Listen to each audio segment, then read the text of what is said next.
What happens when the devoted daughter of a respected Nigerian pastor in Korea sets out on a bold mission to win the soul of the most notorious boy in her class? Her journey takes her into places she never imagined entering, forcing her to do things that challenge everything she believes in. Slowly, the hunter becomes the hunted, and the girl who once judged others begins to lose herself in the very world she came to change. Will her mission transform him or destroy her? Find out in this intense, emotional, fast-paced romantic drama. If you love gripping stories filled with conflict, faith, and unexpected twists, don't forget to like, subscribe, and share. This is Bella's story time. First thing Aramide learned about Ulsan was that silence could be loud. Not the peaceful kind she knew from early morning devotion back home in Nigeria, but a foreign stillness that carried questions in its air. The city glittered with order-clean streets, punctual buses, people moving with quiet efficiency, but none of it felt familiar. As the church bus drove past tall buildings and neon signs written in characters she could not yet read, Aramide pressed her forehead lightly against the glass and wondered if obedience was supposed to feel this lonely. Her father's posting was announced as a divine assignment. That was the phrase everyone used. A respected Nigerian pastor sent to assist a growing Korean congregation in Ulsan. People prayed, cried, congratulated them. Aramide smiled through it all, nodding like the dutiful daughter she had always been. No one asked how she felt about leaving everything she had ever known, her friends, her routines, her small certainties for a country where even the air smelled different. Faith, she had been taught, did not ask questions. Faith obeyed. Settling in was harder than anyone expected. The church members were polite but distant, their smiles warm yet guarded. Language created invisible walls, and culture quietly reminded Aramide that she was a guest, no matter how long she stayed. University of Ulsan, with its sprawling campus and modern facilities, was meant to be her fresh start. Instead, it became another reminder that she stood between two worlds, too Nigerian to blend in, too sheltered to disappear. Aramide had grown up in a house ruled by scripture and structure. Morning prayers, evening devotion, church activities filled every free space. She had never tasted alcohol, never attended a party, never held hands with a boy in secret. Her life had been carefully fenced, and within those fences she believed she was safe. She told herself that living right meant living purposefully, that if you followed God's way strictly enough, you could torch light into other people's lives without getting burned yourself. It was during her second semester that she noticed them. They were impossible to miss, not because they were loud, but because they were free in a way that disturbed the order of the department. 5 boys who moved like they owned the corridors, laughing openly, skipping lectures without consequence, dressing with effortless confidence. They drank, partied, flirted without shame. Students whispered when they passed. Lecturers frowned but said nothing. They were known unofficially as the Black Tide, a nickname students used because wherever they went, rules seemed to dissolve. At the center of them was Min Lee. He did not try to be the leader. Leadership simply rested on him. Tall, sharp-featured, always immaculately dressed, Min Lee carried himself like someone who had never been told no, and if he had, he never listened. His smile was dangerous, not because it was cruel, but because it made people forget their better judgment. Anyone seen too often around the Black Tide was automatically labeled unserious. Parents warned their children. Girls whispered fantasies. Boys envied him. Aramide watched from a distance, troubled in ways she did not understand at first. It wasn't attraction, she told herself that firmly. It was concern. How could young people live so recklessly? How could Min Lee, with all his brilliance and influence, waste his life on emptiness? Each time she saw him laughing with a drink in his hand or surrounded by girls at campus events, something stirred in her chest, not judgment alone, but an unsettling sadness. She began to pray for him quietly, though she did not yet know his story. Sonia noticed before Aramide admitted it. Sonia was her roommate, a Korean girl with warm eyes and a practical mind, raised with fewer rules and more realism. They bonded over late-night noodles and shared academic stress, their differences softening into friendship. One evening, as Aramide stared absent-mindedly at her notes, Sonia followed her gaze across the room and sighed. "You're looking at him again," Sonia said gently. Aramide flinched. "I don't know what you mean." Sonia smiled, not mocking, just honest. "Min-lee is not a project, Aramide. People have tried." That was the night Aramide spoke her intention aloud for the first time. Not boldly, not confidently, almost fearfully. She said she believed people changed when they were genuinely loved, that maybe God had placed her in this environment for a reason, that Min-lee's life, so loud and careless, looked like someone crying without making a sound. Sonia listened quietly, then shook her head.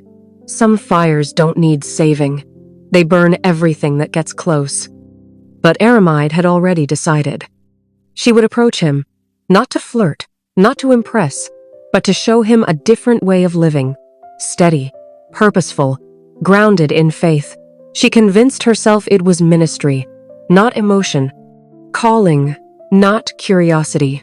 And when she heard whispers of a party the Black Tide would attend a wild gathering far removed from anything she had ever known, she made a decision that scared her more than the unfamiliar city ever had.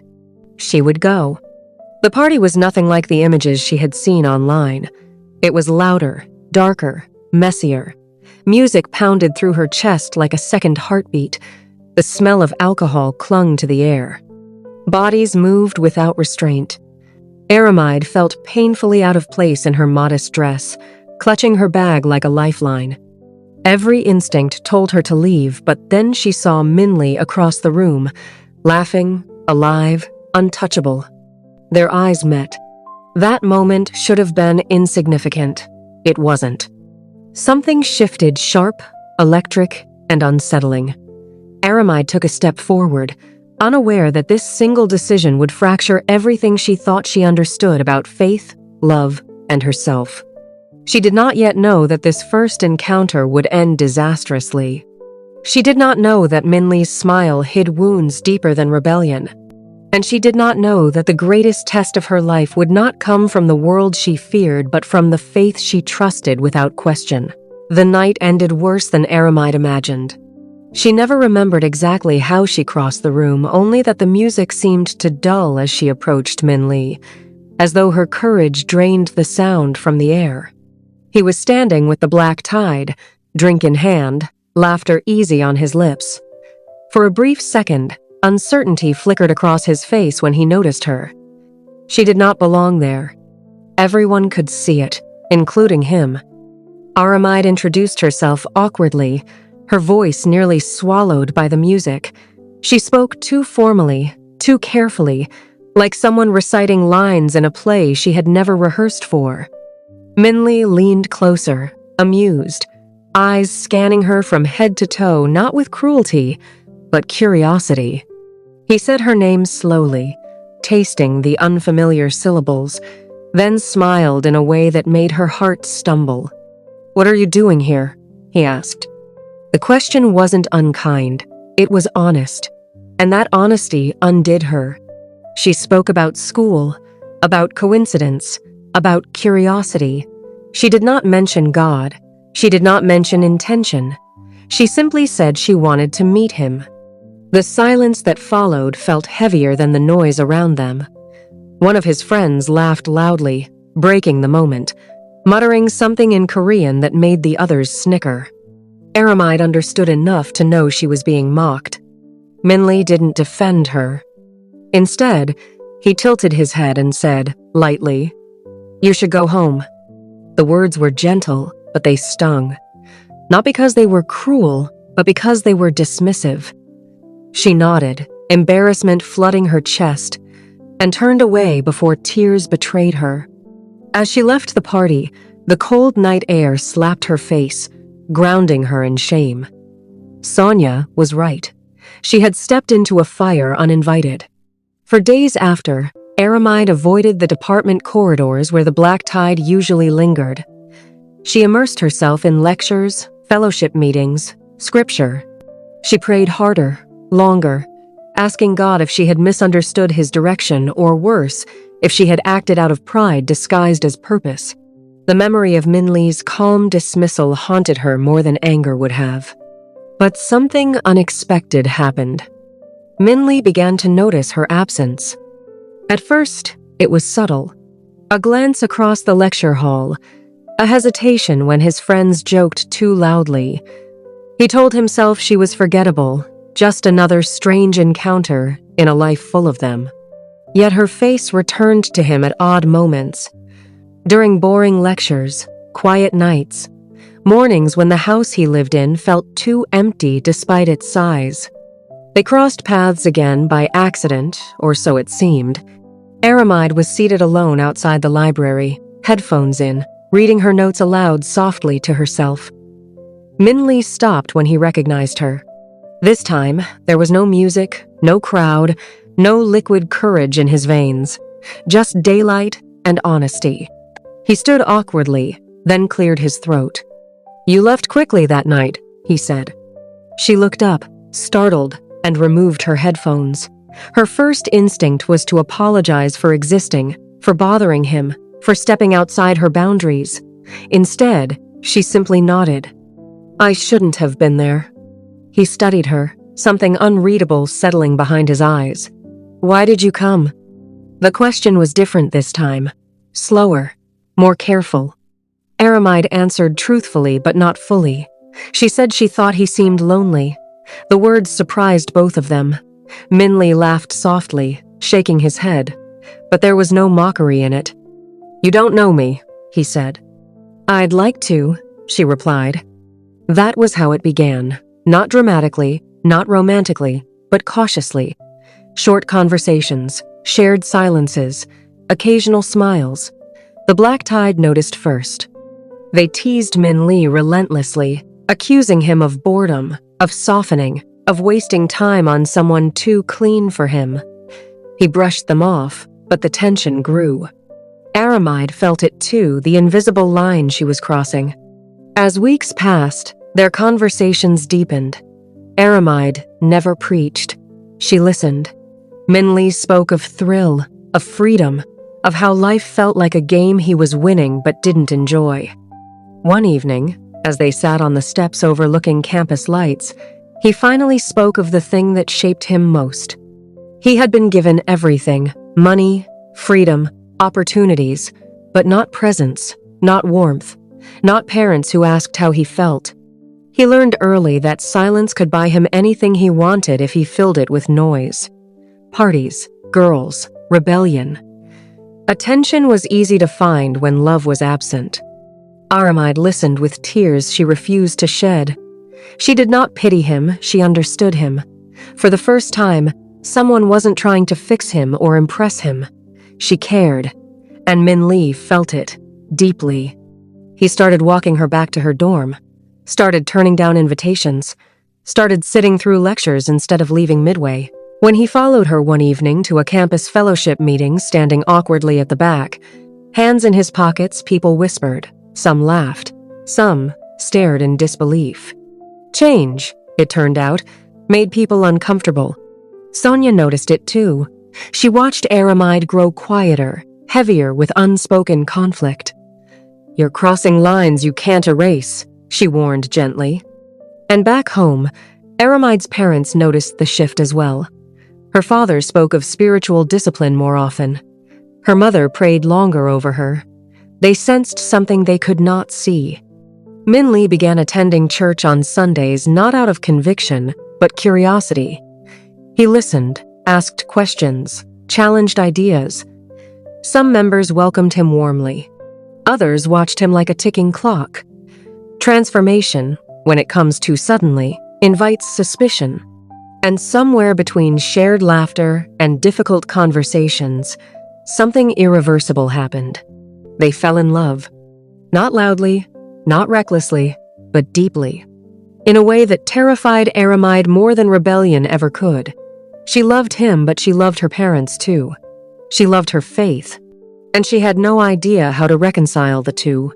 What neither of them knew yet was that love alone would not be enough to survive what was coming. Because some secrets do not belong to the present. They wait patiently in the past until the right moment to destroy everything. Change rarely arrives alone. It comes dragging consequences behind it, demanding payment in ways no one prepares for. By the time Min Lee became a familiar face at Sunday service, the whispers had grown teeth. People no longer hid their curiosity or skepticism. Some smiled too much. Others watched him the way one watches a glass cup balanced at the edge of a table waiting for it to fall so they could say they knew it would. Aramide felt every stare like a weight pressing against her chest. She sat straighter, prayed harder, sang louder, as if devotion could shield her from doubt. Her parents noticed everything. Her father began asking questions that sounded casual but were anything but. How were her grades? Who did she spend time with? Why did she come home later than usual after fellowship? Her mother watched quietly, eyes lingering on Aramide's face as though searching for something unfamiliar. Love made parents perceptive in frightening ways. One evening, after dinner prayers stretched longer than usual, her father finally spoke. "Aramide," he said calmly. "Who is Min Lee?" The question landed like a stone dropped into still water. She froze, hands clenched in her lap. She had rehearsed this moment in her head countless times, but now that it had arrived, every word abandoned her. She chose honesty, but not fullness. "He's a friend from school," she said. "He attends church sometimes." Her father nodded slowly. "People talk." People always did. He warned her gently about influence, about unequally yoked paths, about distractions that disguised themselves as compassion. He did not shout. He did not accuse. That restraint hurt more than anger would have. Aramide nodded, promised caution, promised prayer. But that night, alone in her room, she wept into her pillow like a child who knew obedience would cost her something she was not ready to lose. Meanwhile, Min Lee's world was collapsing in quieter ways. The black tide no longer joked with him. Their teasing sharpened into resentment. They accused him of betrayal, of choosing religion over loyalty, of becoming boring, predictable, weak. One night, after Min Lee declined yet another party invitation, their leader in spirit, though not in name, snapped. "You think you're better than us now?" one of them spat. "Church boy." Min Lee laughed it off, but the words lodged deep. He had never belonged fully anywhere, not at home, not with his parents, not even with the friends who once surrounded him. Now he was losing the only constant he had known. Change, he realized, was lonely. Aramide sensed the shift in him. He grew quieter, more distant. When she asked what was wrong, he brushed it aside with practiced ease. He did not want to burden her. He did not want to give her parents or her God another reason to push him away. Then the truth slipped out by accident. It happened on a rainy evening when they sought shelter under a campus overhang, soaked and laughing. The laughter faded when Min Lee mentioned his family without thinking. Aramide asked a simple question where his parents lived. His answer was delayed, strained. "They live here," he said finally. "But they're not present." The way he said it unsettled her. Piece by piece, the story unfolded not dramatically, but painfully. His parents were powerful, influential, deeply respected in elite circles. They funded charities, sponsored institutions, and donated generously to religious organizations, including churches. What they did not do was attend birthdays, ask about feelings, or sit at dinner tables. "I was raised by staff," Min Lee admitted quietly. "I learned early that money speaks louder than affection."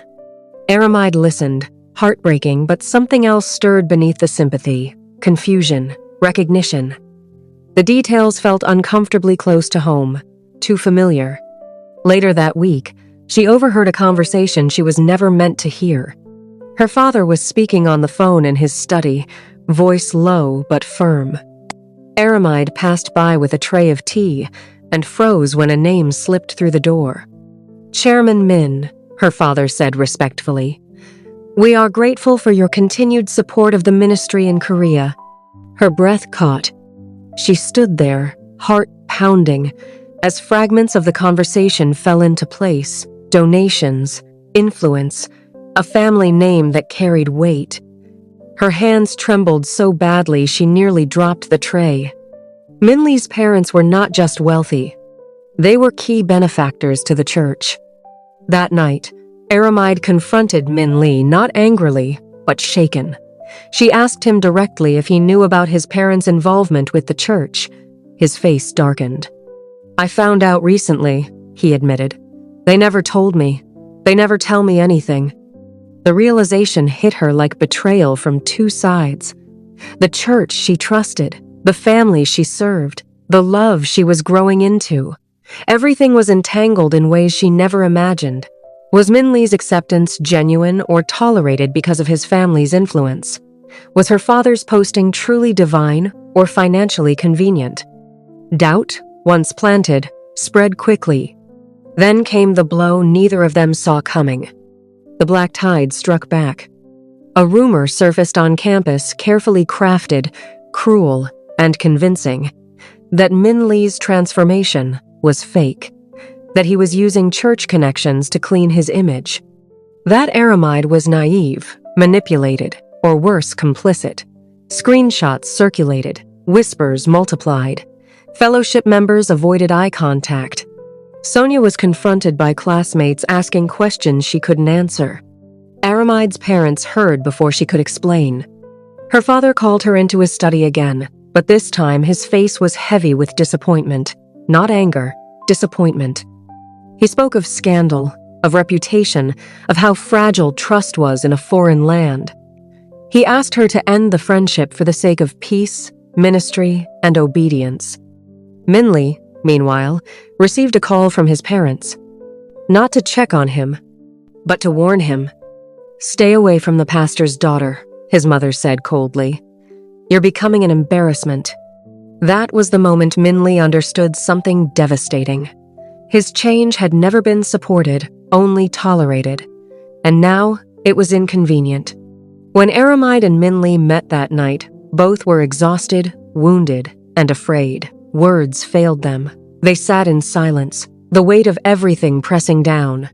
"I don't want to ruin your life," Min Lee said, finally. Tears streamed down Aramide's face. "You didn't. You just made me see it clearly."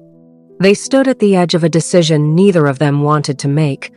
And somewhere in the shadows of faith, power, and expectation, the final test was waiting. Because love does not end when people walk away. Sometimes, that is when it truly begins. The longest night of Aramide's life did not come with shouting or dramatic exits. It arrived quietly, in the space between prayers that felt unanswered and a heart that no longer knew how to choose without breaking something sacred. She lay awake staring at the ceiling, replaying every word her father had spoken. Obedience, sacrifice, reputation, ministry. Each word had once been a pillar of her identity. Now they felt like walls closing in. She loved her parents not abstractly, but deeply, achingly. They had raised her with intention, with discipline, with faith. To hurt them felt like sin itself. Yet loving Min Lee had changed her understanding of righteousness.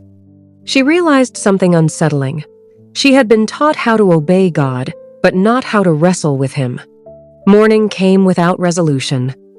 Aramide rose early, dressed quietly, and left the house before anyone noticed. She walked without direction until she found herself standing outside the church building. The doors were locked, but the silence felt heavier than the sermons ever had. She sat on the steps and wept, not for Min Lee, not for herself, but for the girl she used to be, who believed doing right always felt clear. Inside the church, a meeting was already happening. Her father sat across from elders and representatives, among them a sharply dressed couple, Aramide, recognized instantly from photographs Min Lee had once shown her. His parents. They spoke calmly, politely, discussing the distraction their children had created. The solution was simple, they said. Distance. Aramide would refocus. Min Lee would be sent abroad under the guise of business training. Quiet separation. No scandal, no noise. Faith, reduced to negotiation. Aramide heard everything from the hallway. In that moment, something in her hardened, not into rebellion, but clarity. She realized that love manipulated by power was not holy, that obedience demanded without truth was not faith. She stepped into the room uninvited, voice trembling but steady. "I won't be part of this," she said. Every head turned. Her father's face crumpled not with anger, but heartbreak. She spoke anyway. She spoke of sincerity, of change that came from care, not control. Of a God who listened to the broken, not just the respected. She did not accuse, she testified. Min Lee, meanwhile, was packing. His parents' decision was final.